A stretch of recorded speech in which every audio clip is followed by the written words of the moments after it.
Hi again, everybody. It's Kevin Knessa coming to you from the newsroom of The Observer and TheObserver.com on this, the 16th day of May in the year 2022. Sure hope you're enjoying your Monday, no matter where it is you are in the country. I'm filming this early today, so I don't know what the weather is like, but it's at the moment very, very dark out there. So I hope everybody's safe, and I hope you're actually able to watch this today. As you do every Monday, you welcome me into your home so that I could bring you the latest news. Now, I may not be able to go as long as normal because my voice is going again, but I want to try to get through this as best as I can. As you can see, the front page is in the left side of your screen.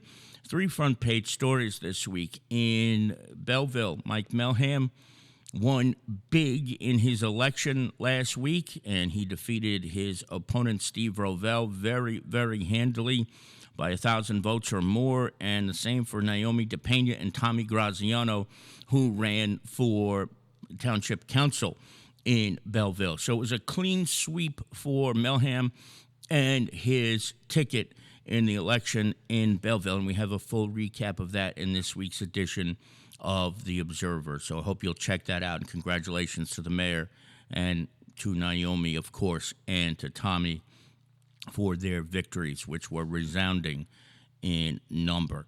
Now, we have a sad story on the front page this week, and it's about former Mayor Russ Pittman of North Arlington. He was 71, and he died last week. Russ was a great guy. I knew him personally.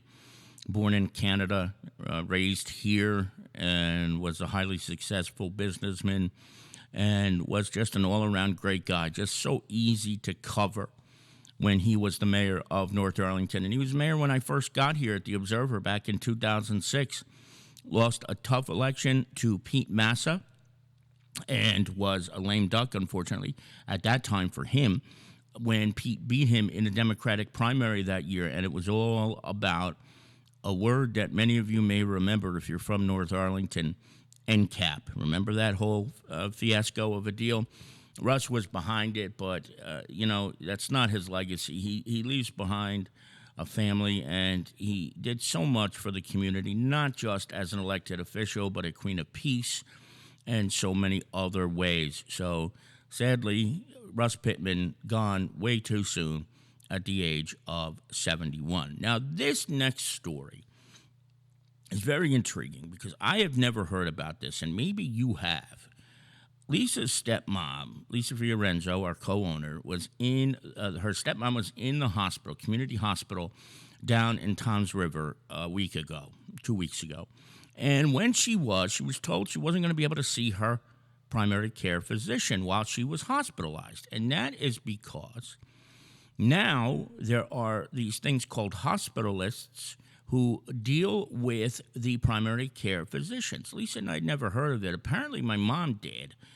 I found that out this morning only, but these hospitalists are there, and they are staff members of the hospital. They make a good salary, and they're able to bill insurance companies. But what apparently is happening is that insurance companies are not allowing physicians to visit their patients while they are hospitalized, and they can't submit bills. So, of course, they're not going to go if they can't get paid to visit their patients. But it's a situation that I don't think that many people know about necessarily. So we have a full story on that this week. I hope you'll check it out, read it extensively. And most importantly, if you have elderly family members or if you know somebody who's been hospitalized, check out your bill because you may see something for a hospitalist, and that is what that's about. As we move along to page number 2 of this week's edition of The Observer.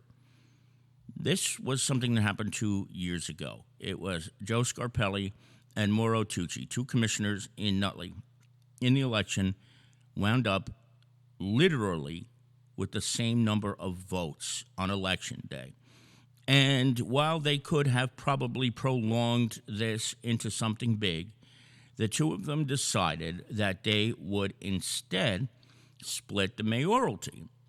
Well, Mauro Tucci has served for mayor for 2 years, and Dr. Scarpelli is about to take over tomorrow. He will be sworn in as Nutley's new mayor tomorrow. Now, this is a highly ceremonial position, so keep that in mind. But They actually came to that agreement 2 years ago, and they're following through with it come tomorrow. So Nutley will have a new mayor, and it's a familiar face because Joe Scarpelli was mayor 2 years ago for the previous 4 years before that. So he's back in the mayor's seat. We also have a very disturbing story about a former Harrison police officer and another man who used to live in Kearney, both of who will be going to prison because they bilked people out of tens of thousands of dollars. They opened up a contracting company together, and after Hurricane Sandy, they took money, said they were going to do work, and never did the work, but kept the money. And this John Bishop was a Harrison police officer who retired in 2006.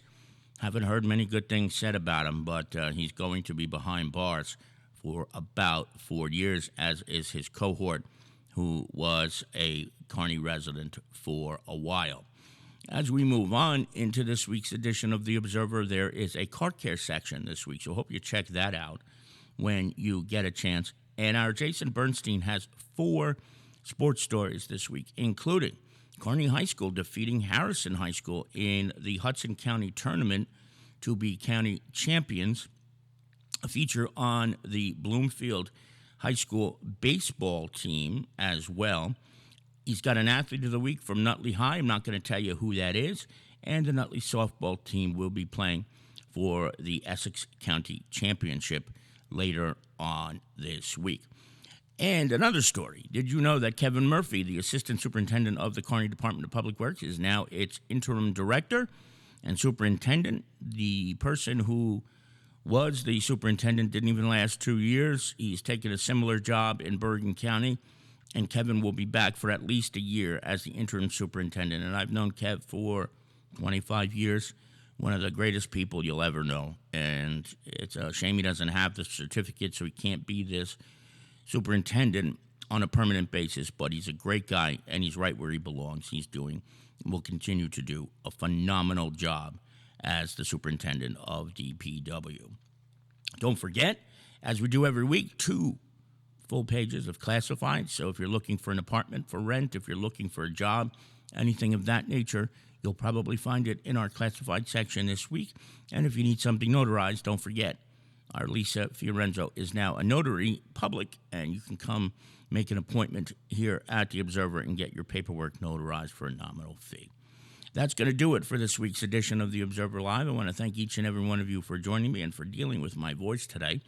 If anything happens during the course of the week, we'll join you again. Otherwise, we'll see you back here 1 week from tonight. From the newsroom of The Observer and TheObserver.com, Kevin Canessa signing off for now. We'll see you back here again very, very soon. Good night, everybody. Stay dry.